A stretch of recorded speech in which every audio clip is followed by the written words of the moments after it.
নমস্কাৰ, মই মঞ্জু বৰগোহাঁই। আজি মই কোনো ধৰণৰ বেলেগ কামৰ কথাক লৈ মই এই লাইভটো অহা নাই। আজি মই এটা বিপদত পৰিয়ে লাইভটো কৰিছোঁ। আৰু এই কথাটো হৈছে এটা আজিকালি ছ'চিয়েল মিডিয়াত প্ৰায়ে দেখি থকা ঘটনা।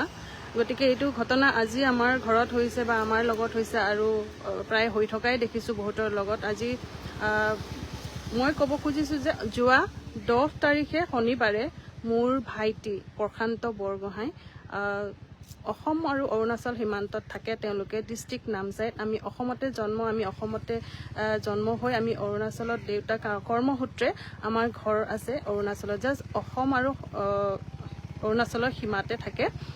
তাৰ পৰা তেওঁ কিবা কৰ্মসূত্ৰে বেংগলোৰলৈ যাবলৈ ওলাইছিলে। তেখেতৰ লগত গৈছিলে তেখেতৰে এজন কাজিন ভাইটি, তো আমাৰ খুৰাৰ ল'ৰা এজন লগত গৈছিলে। তেওঁলোকে গৈ শনিবাৰে গৈছিলে, মানে 10 তাৰিখে ওলাই যোৱাৰ পিছত তেওঁৰ যিজন ভায়েক মানে খুৰাৰ ল'ৰা, তেওঁ হাওৰাৰ পৰা কিবা সিহঁতৰ যোগাযোগ বিচ্ছিন্ন হৈ পেলাই তেওঁ ঘূৰি আহিলে হাওৰাৰ পৰা। আৰু মোৰ ভাইটি অন্ধ্ৰপ্ৰদেশলৈ বুলি গৈছিল তেওঁ ট্ৰেইনত। তাৰপিছত তেওঁ গৈ পেলাই ৰাতি 12টা বজাত বোলে ঘৰত ফোন কৰি আমাৰ মাহঁতক বা ৱাইফৰ লগত কথা পাতিছে। কৈছে বোলে যে মোৰ এটা গ্ৰুপ মানুহে মোক আগুৰি ধৰিছে আৰু মোক মাৰিবলৈ বুলি তেওঁলোকে প্লেন কৰিছে।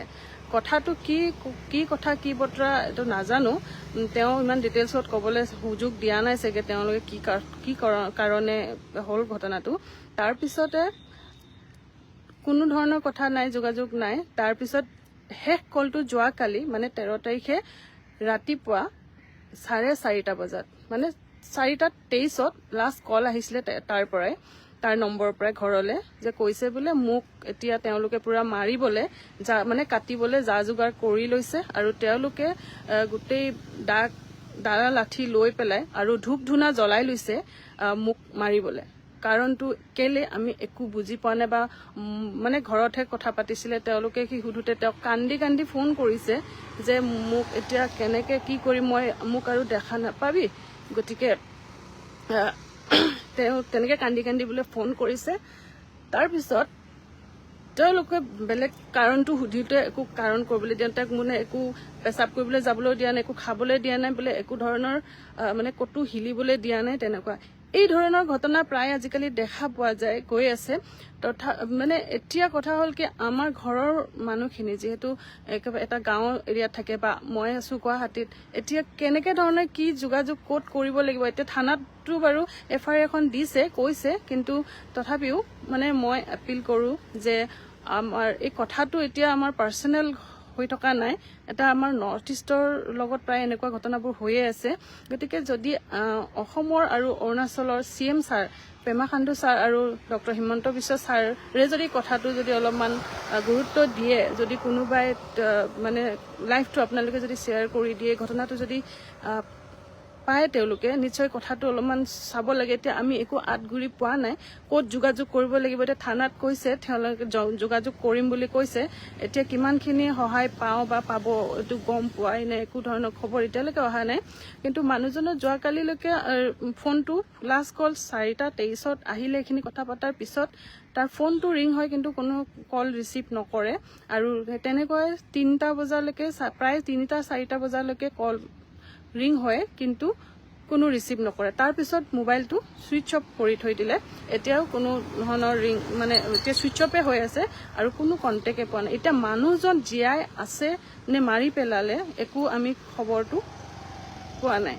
গতিকে মই এতিয়া বায়েক হিচাপে মই এটাই এপিল কৰিব পাৰোঁ যে অসমৰ আৰু অৰুণাচলৰ CM ছাৰ আৰু আমাৰ অৰুণাচলৰ যিমান আৰু অসমৰ যিমান এই ক্ষেত্ৰত আমি কাক কেনেকে ধৰণে কি কৰিলে একো বুজি পোৱা নাই, যিহেতু আগে পিছে এনেকুৱা ঘটনা হোৱা নাই। তো গতিকে আপোনালোকে সহায় কৰক আৰু কমেণ্ট কৰিও জনাব যে কি কৰিলে, ক'ত কি যোগাযোগ কৰিলে আমি এইখিনিত আমি সহায় পাম।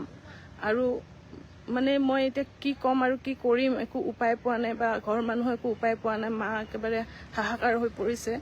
গতিকে কোনে আপোনালোকে এই মেটাৰটো এই কথাটোত আপোনালোকে সহায় পালে ক'ত যোগাযোগ কৰিলে কেনেকুৱা ধৰণৰ কথা মানে কি কৰিলে মানে সহায় পাম প্লিজ আপোনালোকে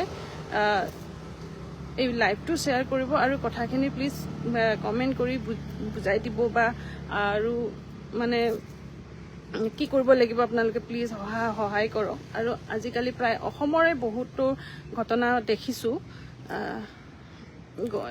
অসমত বহুত কেইটা ঘটনা দেখিছোঁ এনেকুৱা ধৰণৰ প্ৰি প্লেনিঙত তেনেকৈ কৰে যদি তেওঁলোকক টকা পইচা লাগিছিলে এনেকুৱাটো নহয় যে তেওঁৰ মানে কিবা তাত গৈ পেলাই কিবা বহুত চাহ চিনাকি আছে তেনেকুৱা কোনো নহয় সাধাৰণ এটা ল'ৰা তাৰপিছতে হয়তো তাৰ ওচৰত ক'ৰবাত 5-6 হাজাৰ বা টকা বা কিবা 10,000 টকা মেক্সিমাম থাকিব পাৰে হয়তো পইচাখিনিক লৈ কিনে সেইটো কৰিছে নে অন্য কিবা কথা সেইটো একো বুজি পোৱা নাই তাৰপিছত মোবাইলটোক লৈও যদি তেনেকুৱা মোবাইলটো যদি তেওঁলোকৰ লাগে তেতিয়াহ'লে মোবাইলটো ছুইচ অফ কৰা নাই কিয় ফোনটো ৰিং হয় কিন্তু ৰিচিভ কোনো নকৰে গতিকে এই কেছটোত আমি একো বুজি পোৱা নাই মানুহটো ভয়তে কান্দি কান্দি ফোন কৰি কিনে তাৰপিছত একো ধৰণৰ খবৰ খাতি পোৱা নাই গতিকে এতিয়া কেনেকৈ ধৰণে আমি ক'ত কি কৰিব লাগিব মানে এইটো যিহেতু পাৰ্চনেলি আমি গ'লেও আমি একো যিহেতু ইমান ডাঙৰ জেগাত লাষ্ট কলটো বিশাখাপট্টনমত তেওঁৰ লোকেশ্যনটো ওলাইছে বুলি থানাত কৈছে তাৰপিছত আকৌ একো খবৰ পোৱা নাই তো গতিকে এইখিনিত আমি কি কৰিব লাগিব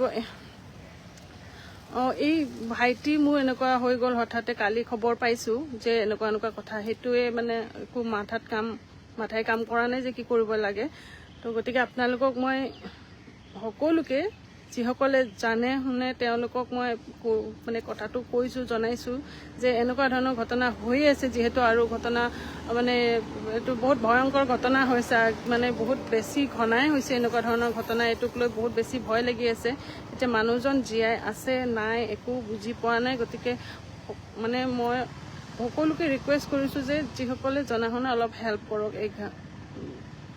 এইটো কথাক লৈ কিনে অলপমান সহায় কৰক আৰু সেইটোৱে ক'ম আৰু